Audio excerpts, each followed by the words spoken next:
in Massachusetts. I came all the way up here, but I work 3 jobs. My husband works 2. We have 1 child. I'm a Native American, originally from the western of the Grand Canyon, and I agree. This earth belongs to all of us, and we're not taking care of it.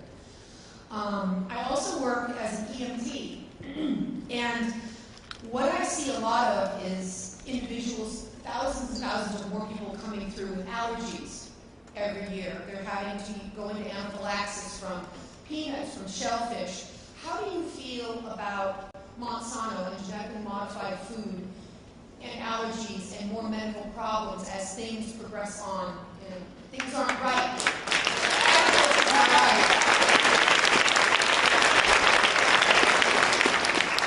Let me answer that question in this way. A couple of years ago, as part of the Farm Bill, I brought forth an amendment which got some votes, but we lost pretty badly.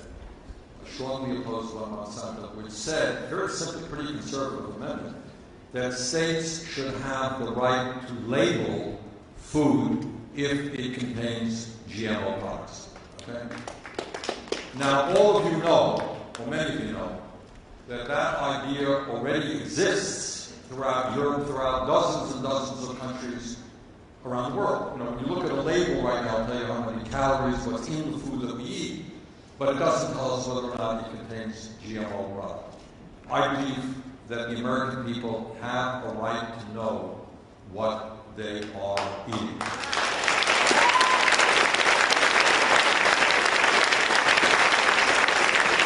And as you may know, Vermont was the first state in the country to pass GMO labeling. And I'm proud of that.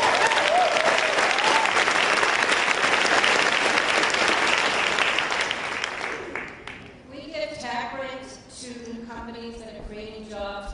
Why don't we find ones that take jobs and move them overseas and out of the U.S.? They got that tax credit to begin with. It should be held through for U.S. citizens working these jobs, not jobs sent overseas. They should be fined if they got a tax credit and then they roll up their sleeves and move away.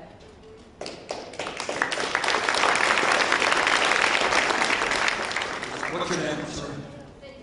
Sydney? Right. Sydney is 7, if you all heard. She is concerned, as I understand it, that we give tax breaks to companies who downsize in America and move abroad. That's your question? You're absolutely right. You know, you heard a lot about this XM Bank, right? XM Bank. The major recipients of that benefit are corporations like Boeing and General Electric, huge multi-zillion-dollar corporations who have downsized in this country, and in some cases, by the way, pay nothing in federal taxes because they manipulate the tax code. I agree with you. And in fact, what I have tried in various ways, there are different ways that you can approach it. You can say, you can have a tax system that says, you're going to invest in America, you get great jobs here, good, you're going to get a tax rate. You want to go to China? That's fine. You ain't going to get no tax rate. That's what you're talking about, and I agree with that, absolutely.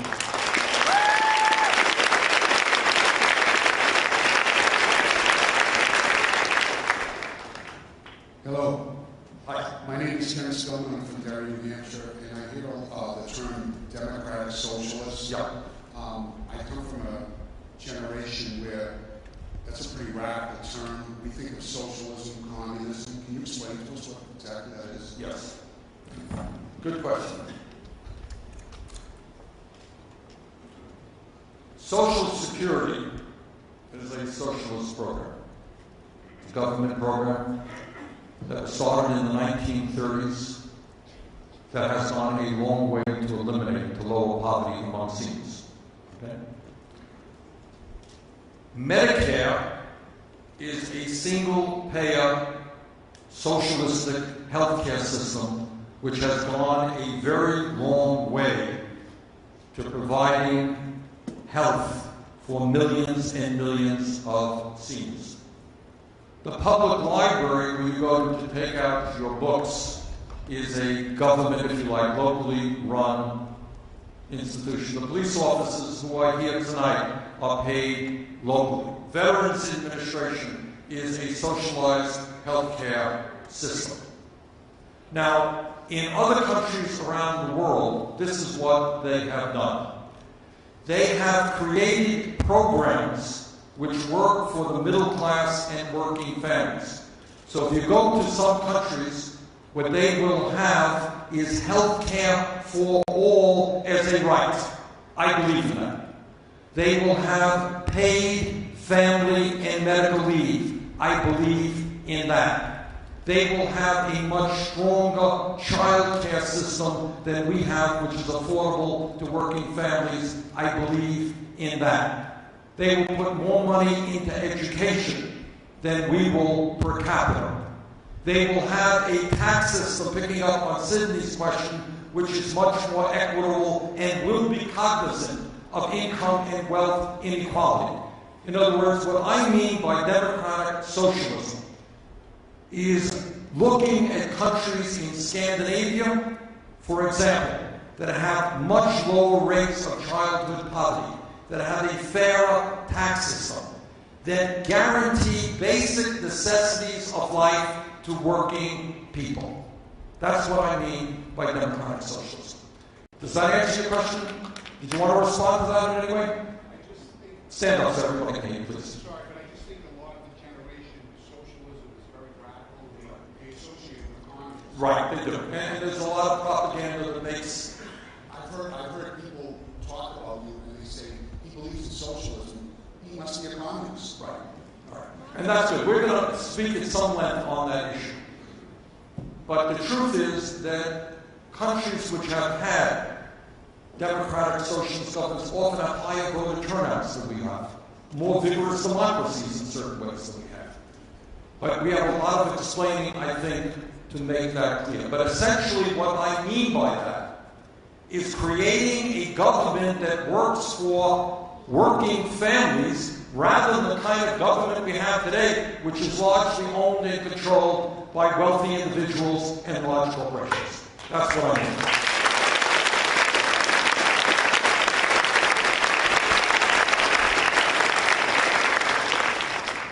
Hi, Bernie. My name is Emily Cowan. I'm from the North Country, Coos County. And I heard what you said a few days ago when you were speaking to the young woman who's a Muslim student, and that was very moving. It was beautiful to hear you really speak from your heart. We've had a black president for 8 years, and I don't think the race relations in our country have improved much, despite everything that he and his administration have tried to do. And you were so right, racism is many things. So could you please talk to us more, give us more information about how you see things changing when you're in the White House?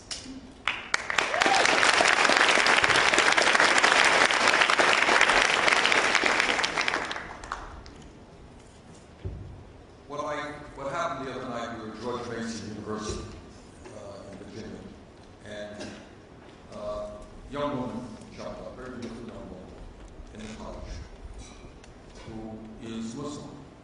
And she started to talk about her fears about the Islamophobia that is going on in this country, the kinds of attacks. She was born and raised in the United States. And she really spoke from her heart about her fears. I mean, you have now, there's so much hatred in certain parts of this country that she's afraid. You know, she's literally afraid. And it really made you appreciate what racism can do. So clearly, as a nation, we have got to put our shoulders to the wheel and do everything that we can to confront and end institutional racism. And the good news is, you're right, we have a long, long way to go, and I'll talk a little bit about what I think we should do. But on the other hand, I think we should give ourselves a pat on the back as well.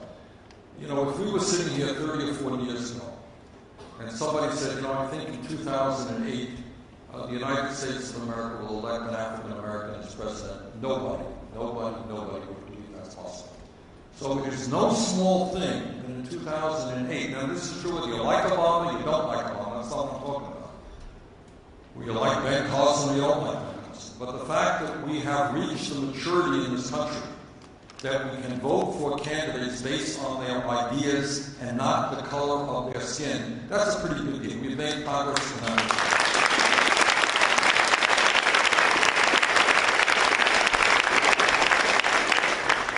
But everybody here knows we still have a long, long way to go. We have African Americans in this country who have been killed while in police custody, who have been killed in ways that they never should have. They would not have been killed if they were white. Now, I was mayor of the city of Burlington when I worked with our police department very hard. Being a cop today is an enormously difficult job. Vast majority of police officers are honest, hardworking, and they have a hard job on their hands. And I know their schedules are crazy, many of them are underpaid and so forth. But the bottom line is that if a police officer, like any other public official, breaks the law, that officer must be held accountable.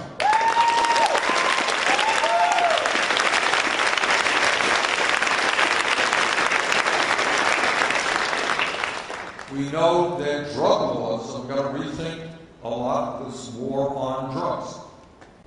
A lot of lives have been destroyed as a result. And it's bad in general. It is worse for minorities.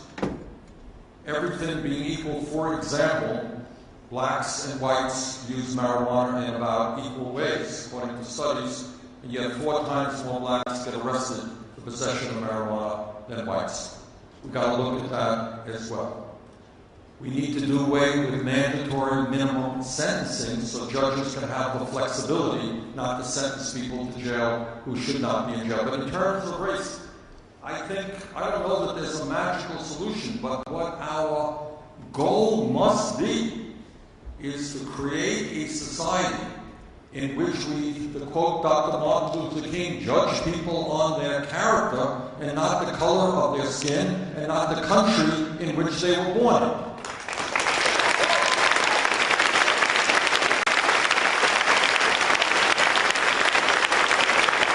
And I'll tell you something else about that young Muslim woman concerned, is that we are seeing in this presidential campaign from some of these Republican candidates. Look, we can differ on immigration reform. I happen to believe that we should pass comprehensive immigration reform and move toward a path toward citizenship. That's my view, not everybody agrees. All right.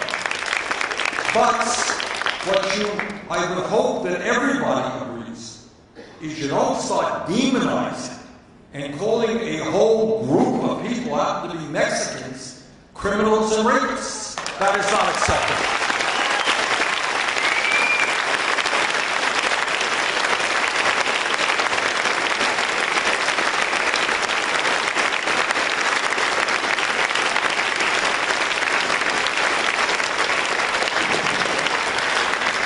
So we've got a lot of work. I mean, I wish I could give you a simple answer. There is no simple answer. Ultimately, we're going to have to change our attitudes. And I'll tell you the good news, that the younger generation, I think, is much more comfortable with race than my generation was. And we are making progress, but we still have a very long way to go. Phil, you got a question, man? Oh, yeah. Please stand up.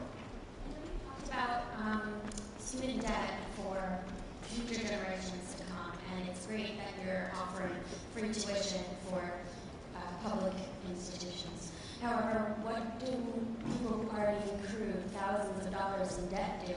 I know that's my most crippling thing right now, moving me forward in my life. How do you plan on addressing that? I plan on addressing it by giving you the option to refinance your student debt, which you can't right now. Right now you're stuck with whatever interest rate you have. Is that right? Okay. What are you paying, if I may ask? 11%. Jesus, unbelievable. All right.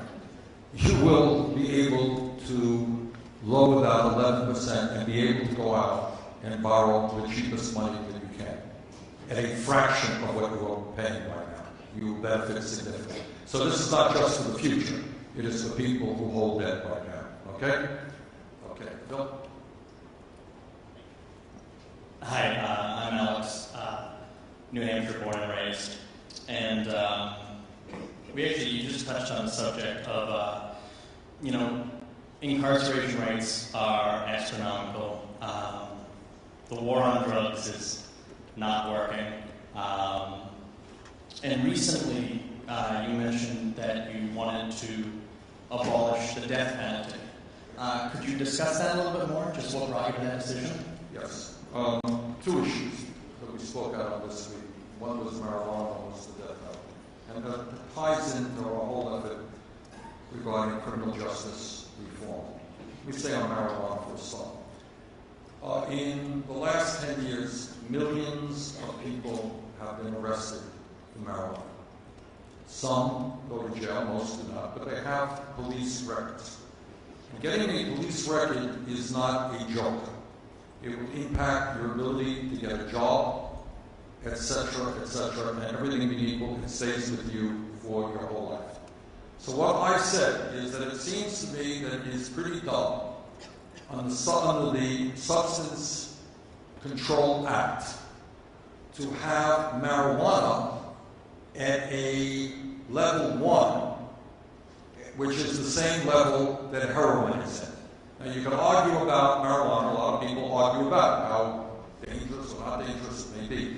No one thinks it is the equivalent of heroin.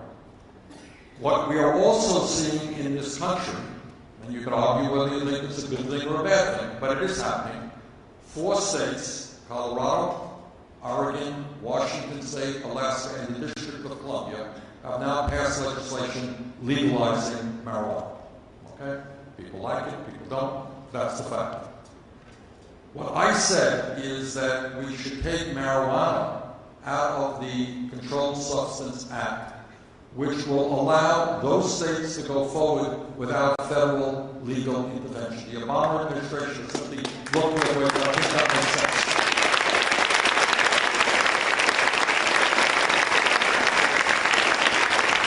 And in Colorado, they, as I understand it, last year made $16 million in taxes, which they are now using to try to keep people from getting involved in drug addiction and for treatment programs, which I think makes a lot of sense. So that was what we did there. Now, in terms of the death penalty, and this is a very personal issue, and people in this room, I'm sure, disagree. And we all have our own opinions on it. We live in a world of horrendous and horrific violence. Can't turn on the TV without seeing some atrocity someplace in the world. Maybe it's some lunatic in America shooting down people in a school, or somebody in Syria doing something awful. There's an enormous amount of killing, there's an enormous amount of violence. And I am more than aware of the terrible crimes that people in this country commit.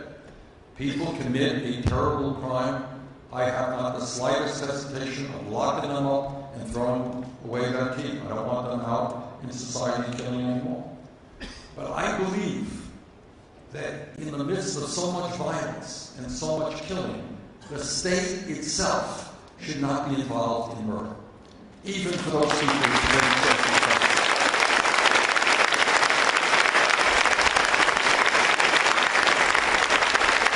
And I know that is not necessarily a popular position. I know that probably a majority of the American people disagree with me.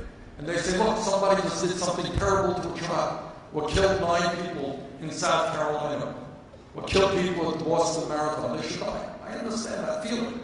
When somebody does horrible, we say they deserve the death penalty.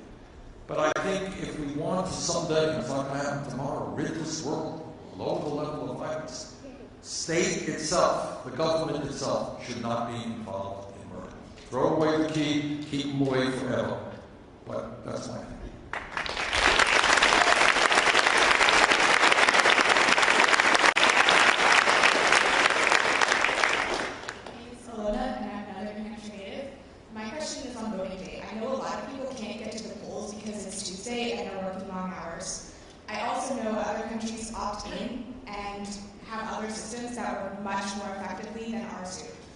Have you thought about changing that at all? Have I thought about it? A lot.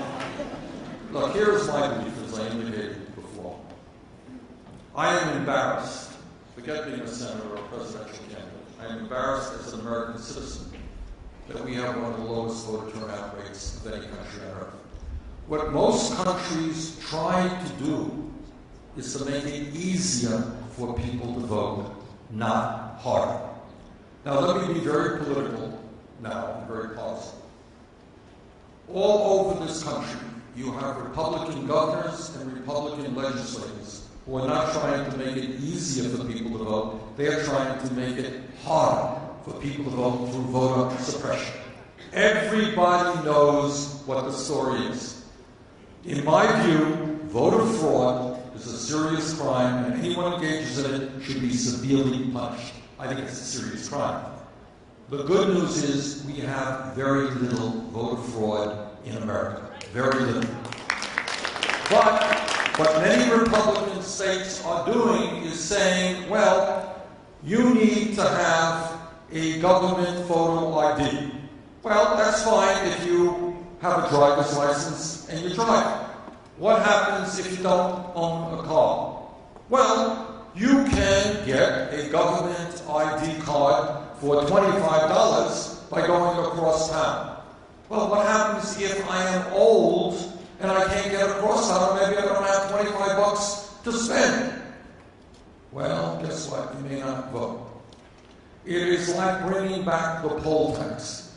There's been an effort to make it harder for young people to vote, for people of color to vote, for old people to vote. And I say this in a very personal way. I am a politician. I run for office. And I run many elections, lost some, won most. It has never, ever occurred to me to figure out a way to deny people the right to vote just because they were going to vote against it.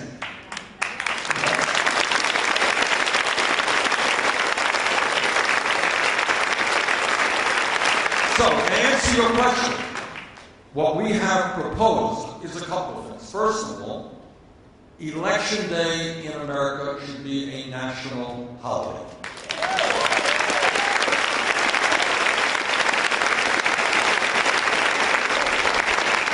It's a damn important day. And people should not have to race home from work to see if they get to the polls at 7 o'clock. You know, each state has a different time. Second of all, in order to deal with voter suppression, we need, and it's a little complicated, but we need essentially legislation which says if you are 18 years of age, you are registered to vote, end of discussion.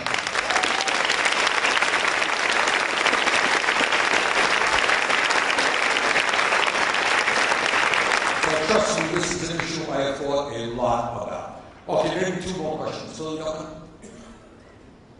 Mr. Sanders, my name is Mackenzie, and I'm a sophomore here at the school. So recent, as of today, actually, President Obama sent special ops to Syria, and I was wondering if you were elected president, what would you do in this situation? Would you react the same way? I think, in general, without getting into the specifics of today's decision, in general, the president is trying very hard to deal with an enormously complicated and difficult issue. Back in 2002, I listened very, very carefully. I was then in the House of Representatives.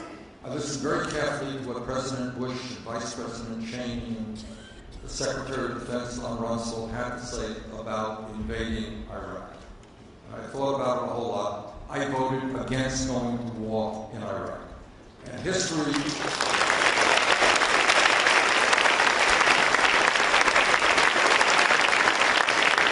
Go to YouTube, I urge you to do it. Check out the speech that I gave on the floor, which sadly, there's no joy in my heart, predicted the kind of destabilization and what would happen.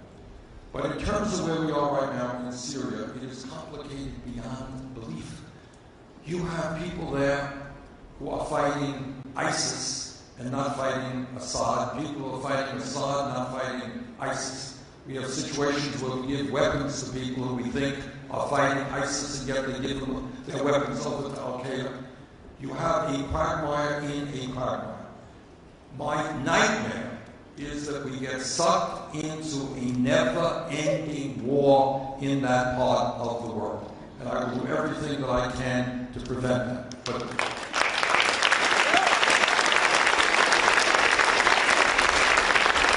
what the president is trying to do is to keep our troops out of combat. He is trying to do what is very difficult. I mean, it's a whole other issue. Why the Iraqi not an effective fighting force, why the Afghanistan army is not an effective fighting force. We have spent a lot of money trying to change. That's another long and complicated issue having to do with Sunnis and Shiites and everybody else. But I think what he's trying to do is keep, and I'll just tell you this on a personal level, and I'm sure your senators and congressmen here have the same experience.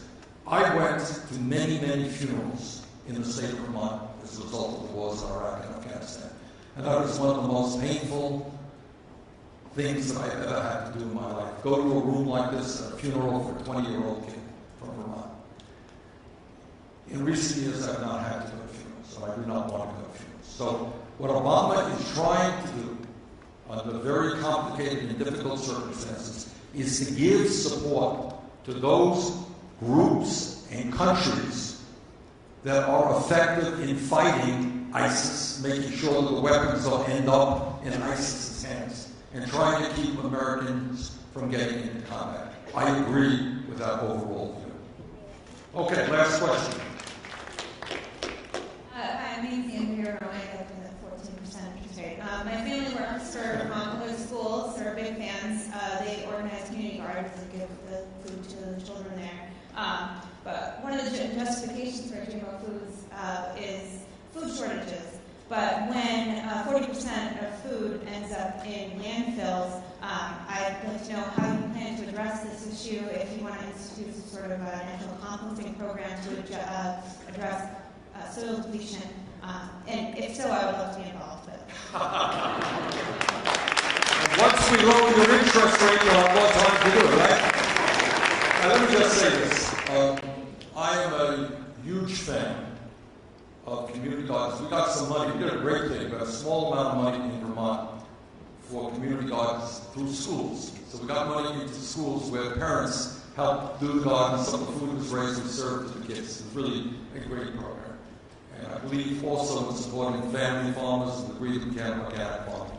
And you're right, we don't want to be wasting huge amounts of food. All right, let me just conclude. It's getting late. Thank all of you for coming out tonight. What we did tonight was something a little unusual in America today. We practice democracy. Pretty good idea.